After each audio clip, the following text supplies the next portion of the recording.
In this class, we're going to be looking at how we analyze the gradients and the geometry that underpins systems of simple linear equations. So that is to say, we are going to look at systems of linear equations or simultaneous equations, but we're going to be looking at them slightly differently to what you've been used to in Year 11. So let's start by thinking about the geometry of two lines that intersect. The first case that we could think of is that there will be a unique solution.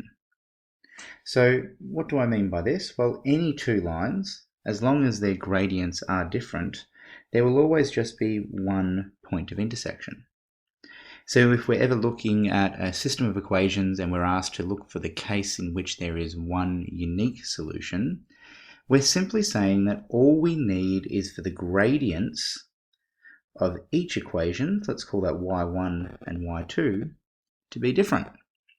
Now that's not always obvious if we're presented things in standard form, but it can easily be done just to get y on its own, or to convert that into y equals mx plus c.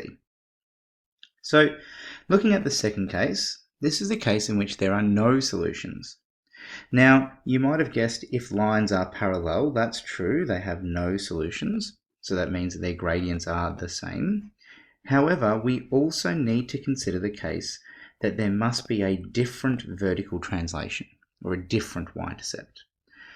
So here we've got negative 2x plus 7, negative 2x plus 5. The fact that they have a different y-intercept is what gives us this separation here. So each point collectively is going to be separated by a distance of 2 units. So it's not just that we have the same gradient, it's also that we have a different y-intercept. So case 3 is the case in which not only do we have the same gradient, but we also have the same y-intercept. In other words, these two lines, while they might look a little different, are actually just the same line. And in that case, we would say that there are infinitely many solutions. Every point along the line is going to be a point of intersection. So that's the case of infinitely many solutions. It's where we rearrange it and we say, these two lines here are actually exactly the same, because 4 over 6 is 2 over 3. So the last case, although we don't necessarily need to do anything with it, is to consider that lines not only could have a unique solution, but they could also be perpendicular. Now to prove that, we show the gradient of the first times the gradient of the second is equal to negative 1. Let's look at an example from the 2010 exam. It says for the simultaneous linear equations where a is a real constant, state the values of m and k for which there are infinitely many solutions, no solutions, and one solution. Now I must admit I must have a typo here. This is meant to say where k is a real constant. So looking at this expression right now, it immediately is quite difficult. We've got m's and k's and x's and y's, so just trying to solve this by traditional means is not going to work. Instead, we need to figure out, okay, well, what does it mean to say there are infinitely many solutions? Well, that means that their gradient and y-intercept must be the same. What does it mean for there to be no solutions? Okay, well, their gradient is the same, but the y-intercept is different. And one solution, well, that simply means that their gradient is different. Now, the first thing that we can do is to construct a coefficient matrix when we see that this is in standard form. Now, a coefficient matrix, this word here, just means we get the coefficients of x and y, as we can see here, and put them into a matrix. So we've got m, 3, 2, m plus 1. Now, looking at this, it's exactly as you'd expect it. I've got the coefficient of x and y, and then the second equation's coefficient of x and y. So as long as you're drawing this out in standard form, you can't really go wrong. Now once we've got that, we want to find the determinant. And it says on our left here that when the matrix determinant is 0, we know that the gradients are the same. Now a determinant, we need to think smiley face. We think we do the product of the anti-diagonal minus the product of the leading diagonal. So I take the anti-diagonal m times m plus 1, and I subtract the product of the leading diagonal, 2 times 3, and I know that I need to let that equal 0. So m outside of m plus 1 minus 6 equals 0, and this is equal to m squared plus m minus 6 equals 0. So I've let the determinant equate to 0. Now, it's easy enough for me to find the case of one solution. As long as my determinant does not equal 0, I'll have one solution. So as long as, or we could say when, m squared plus m minus 6 does not equal 0, we have unique solutions. Or a unique solution, because this is just linear. So we can factorize this quadratic. Think, what are the factors of negative 6 that add up to 1? Well, that's 3 and negative 2. So I've got m plus 3, m minus 2 does not equal 0. So m does not equal negative 3, and m does not equal 2. So what I'm saying is that there is a unique solution when m is everything except for negative 3 and 2. To write that out in set notation, I would say there is a unique solution when m is an element of the real number field, so all numbers, except for negative 3 and 2. Now you might be thinking, well, what about k? And remember that with case 1, the vertical translation, the plus c or the y-intercept, none of that actually matters. It doesn't matter if it's got the same y-intercept or not.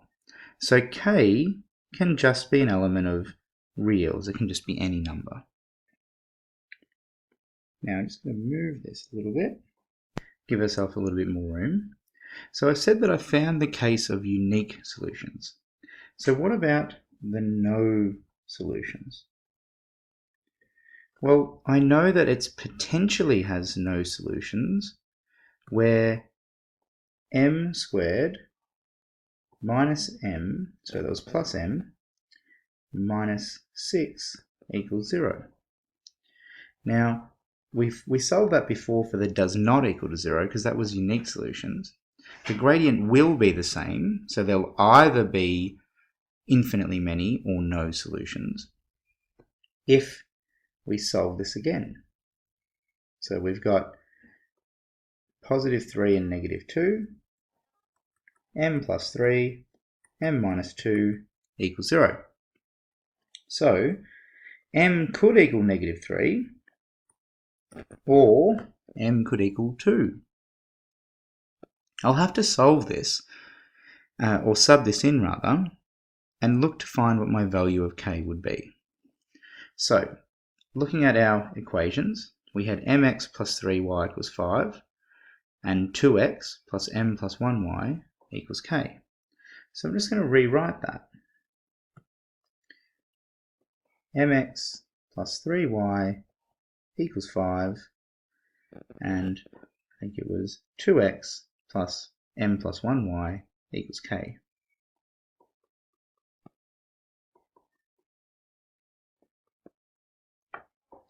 Now, I personally would prefer this to be in y equals mx plus c. So I'm going to bring this down here, and I'm going to say that y equals minus mx on 3 plus 5 on 3. Now that's my first equation. My second equation would say that y is equal to minus 2x over m plus 1, and then I've got plus k over m plus 1. That's my second equation. Now, in order to see whether or not the negative 3 is going to give me infinitely many or no solutions, I'll need to sub it in and see what the value of k is. So let's try negative 3. Well, if this is negative times negative 3, that becomes positive 3, and that cancels. And down the bottom, if I had negative 3 plus 1, well, that would be negative 2. Negative 2 over negative 2 is 1, so that also cancels, which is exactly what I was expecting. However, this 5 over 3 would be equal to k over negative 3 plus 1, which is negative 2. Now, for no solutions, remember I need my k to be different. I need my y-intercepts to be different. So here I would say k does not equal 10 over 3. And m does equal negative 3. So that's one case of no solutions. Let's look to see what would happen if m was 2. Now again, if m was 2, my gradients would cancel and they wouldn't matter, or my gradients would be the same, so it wouldn't matter. But we'd be thinking this 5 over 3 should not be equal to k over, this time it's 2 plus 1. So it's k over 3. Now solving that for k, I'll find that 5 cannot equal to k. So for the case of no solutions, I'm thinking 5 can't be k and m has to be 2. Or 10 over 3 can't be k and m has to be negative 3. So to give my answer in context, so I need to interpret these two answers, I would say there are no solutions when m equals negative 3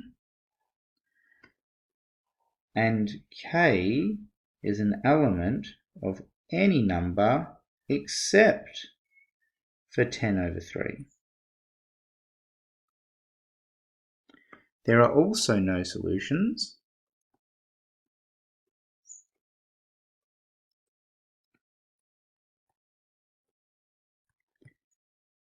when m equals 2, so that would give me the same gradient,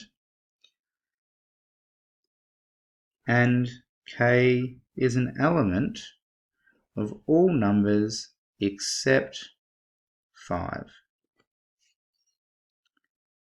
Now the final stage is actually the easiest part. If I've already got my two answers, I know that my infinitely many solutions, well, I'm going to have k equals. So here, there are, and that's a horrible there, let's just rewrite that. There are infinitely many solutions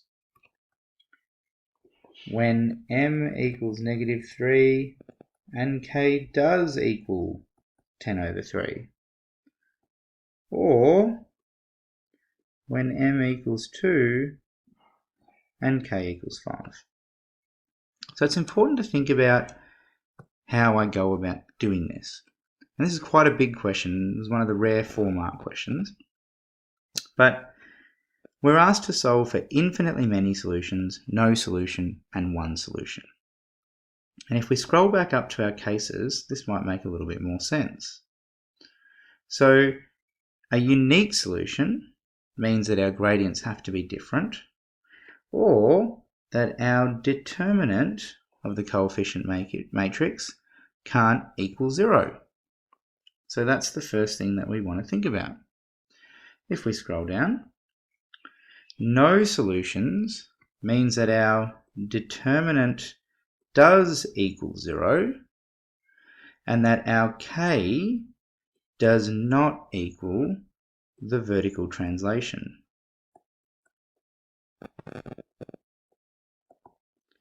Finally, if we get to our third case of infinitely many, yes, we need the determinant to equal 0, but we also need k to equal that vertical translation.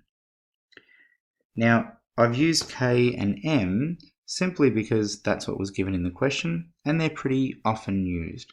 But of course, this could be P and Q, it could be M and L, could be absolutely anything at all. Let's see if we can put what we know into practice. Let's find the value of K. This is markedly easier now, there's only one value. Find the value of K for which the following simultaneous equations have a unique solution. Now we're specifically asked for unique solution. That means the determinant cannot equal 0.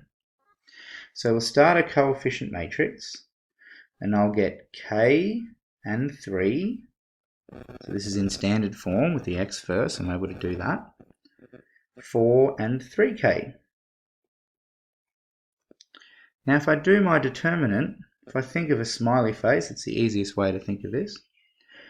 I'm going to get K times 3K minus 4 times 3. And I want that to not equal 0. So if we expand this out, we get 3k squared minus 12 does not equal 0. In order to solve, I'll need to add 12 and divide both sides by 3. So I'll end up with k squared is equal to 12 on 3, which is 4.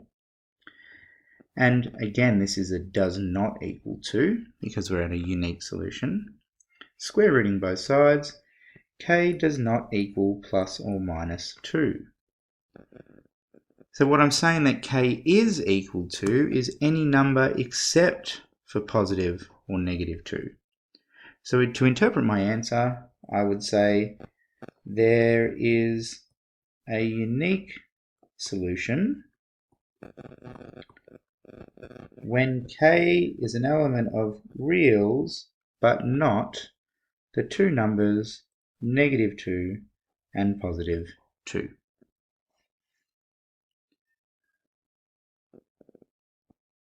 This is effectively the same question, just instead of k I've got an m. It says find the value of m for which the following simultaneous equations have a unique solution. Again, I'm asked for unique solution. Now, if this said no solutions, all I'd need to do is simply sub in where it equals 0. So here we're going to say does not equal 0. My coefficient matrix of negative 4m, negative 3m, and 1. And if I think smiley face, negative 4 times 1 minus negative 3m times m. This is almost always going to be a quadratic. And I've got to think that unique solution means this cannot equal 0. So minus 4 minus 3m squared cannot equal 0, which means minus 3m squared cannot equal positive 4. And, oh, I see we've made a mistake here. If we subtract minus 3m squared, that would be positive. So we'll just have to correct that, which corrects there. And now we can see m squared does not equal 4 over 3, which is to say m does not equal root 4 on root 3, which is plus or minus 2 over root 3. So to give my answer in context, we'd need to say m is an element of reals, but not minus 2 on root 3 or positive 2 on root 3. Moving on to simultaneous equations.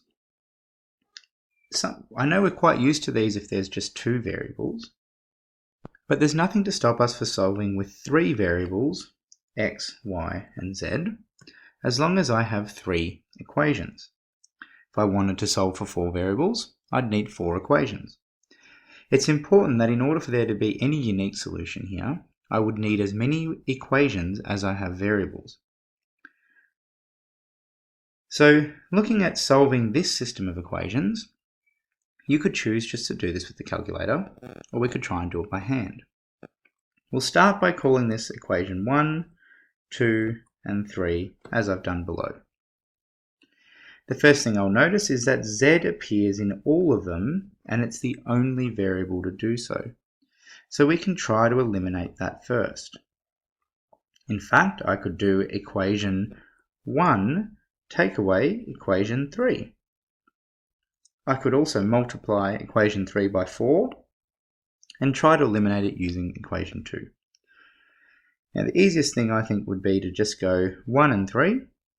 And if I did, in this case, equation 1 take away equation 3, then 2x take away 6x is minus 4x, y take away 0y is positive y, z take away z is 0, and we're left with this new equation, minus 4x plus y equals negative 9. Now in order to deal with this, I'm going to multiply equation 1 by 4. And when I do that, it gives me the coefficient of 4z here and here. So that way I can use equation 1 and 2. So I'm just looking at my notes here and I think I've incorrectly called this equation 3. Of course, this is equation 2.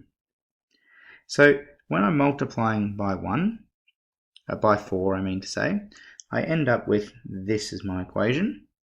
And now if I subtract them, I see that the 4z's will cancel.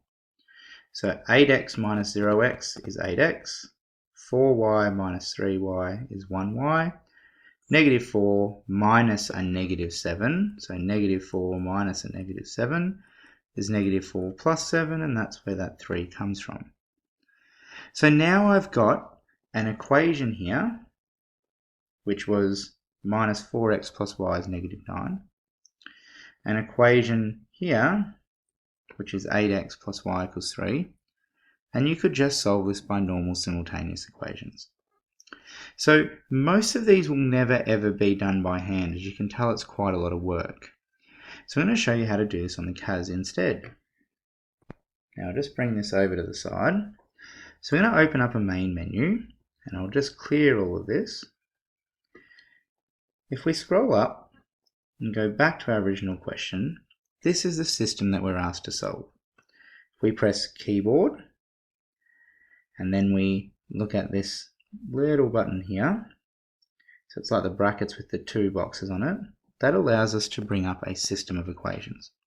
Now we don't just want 2, we want 3, so I'm just going to press that button one more time. There we go.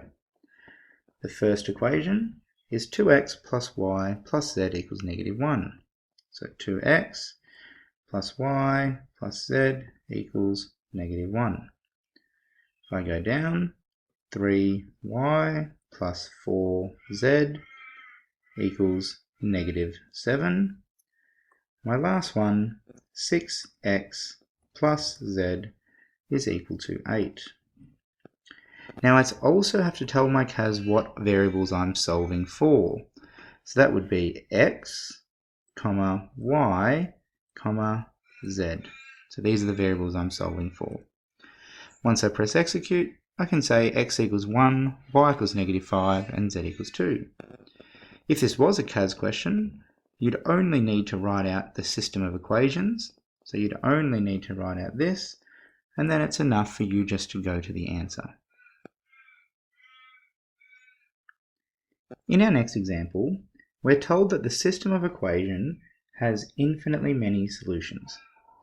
Now this is certainly the case because we can see that we have 4 unknowns, or 4 variables, but only 3 equations. So we'll never actually be able to solve this. What we can do though is describe the family of solutions. So we can solve it all in terms of one variable. And we can give the unique solution when w equals 6. So if w wasn't unknown and was instead the number 6, we could certainly solve it. So I've broken down the question. I've got my 3 things, which are those equations, 4 unknowns, and I'll need to try to use the CAS to solve this. So I'll bring my CAS back, and I can press my button for simultaneous equations. Now I said that I had 4 variables, so I will need to put in 4 equations. Although we only have 3, we can always use the equation 0 equals 0. It's a true statement. Now, I'll need to use this var button here to bring up some variables for w, as my x, y, z on the calculator is not going to be enough. So in my first equation, I've got x plus y plus z plus w is equal to 4. The next equation, x plus 3y plus 3z is equal to 2, and x plus y plus 2z minus w is equal to 6. Now again, in order to be able to solve this, I'm just going to use 0 equals 0. Now what are the variables we're solving for? Well, we've got x, comma, y, comma, z, and we've also got w. When I press enter, you can see that I've got x in terms of w. That's okay. If I wanted this to be in terms of z, I could copy the whole thing again, and I could make z my last variable. So in this case I might say, let's go w, comma, x, y, z. And you'll see here everything's in terms of z. So, describing the family of solutions, there's many answers to this, but we can use the one that we've got there. W equals z minus 2 on 2. That's one answer. It's also true that x is equal to minus 3z minus 26 on 4.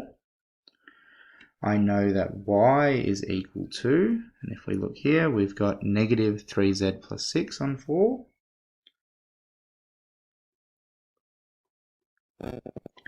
And z equals z. Now, one thing that I might do, so that I don't have an answer just in terms of z, is to introduce a parameter. It's to say, instead of z being z, what about the Greek letter lambda? This is usually what we use for a general parameter when we're discussing infinitely many solutions. And all I have to do there is say that y is now equal to negative 3 times lambda. Lambda, lambda. So that's an acceptable way to describe a family of solutions. But we're also asked to describe this family of solutions when w equals 6. So again, using my CAS, all I need to do is drop this down. This time, instead of 0 equals 0, I'm going to say that w equals 6. Now when w equals 6,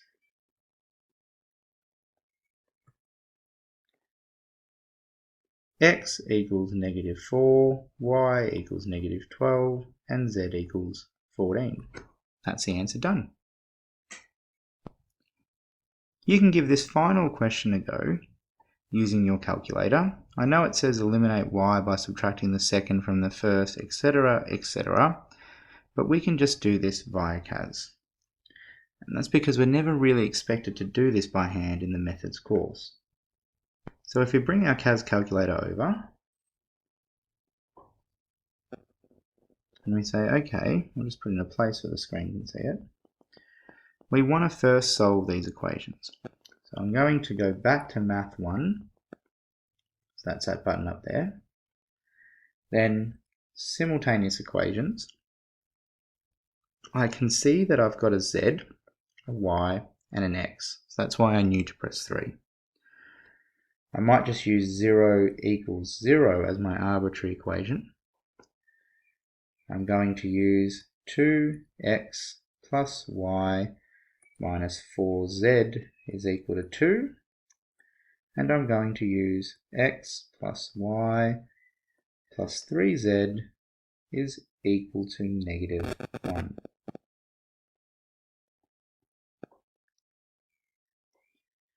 Now the variables we're solving for, x, y, z. This question asks me to eventually use z equals lambda. So this will be easiest for me to just use x, y, and z last. Now when I press enter, I've got x equals 7z plus 3, y equals negative 10z minus 4, and z equals z. To give this answer in terms of lambda, I'm just going to let z equal lambda. So if z equals lambda, lambda, lambda, this is my answer. Now to explain what it means that for every value of z, I now have a rule to find my x and y. Now I'll never know what z is, and that's why this represents a case in which there are infinitely many solutions. But at least I have a rule now that as long as I find z, I could find the corresponding x's and y's. So this has been quite a lot to take in. Let's think about what we've done. We can solve a system of linear equations involving 2 and 3 variables and 2 and 3 equations, respectively. So that's our straightforward stuff that we can do by hand, or we could also just use our CAS. We can also solve for unknown values of m and k, where we have systems of equations, and we need to specify that they will have infinitely many solutions, no solutions, or a unique solution. Finally, we looked at solving systems of linear equations through the introduction of a parameter.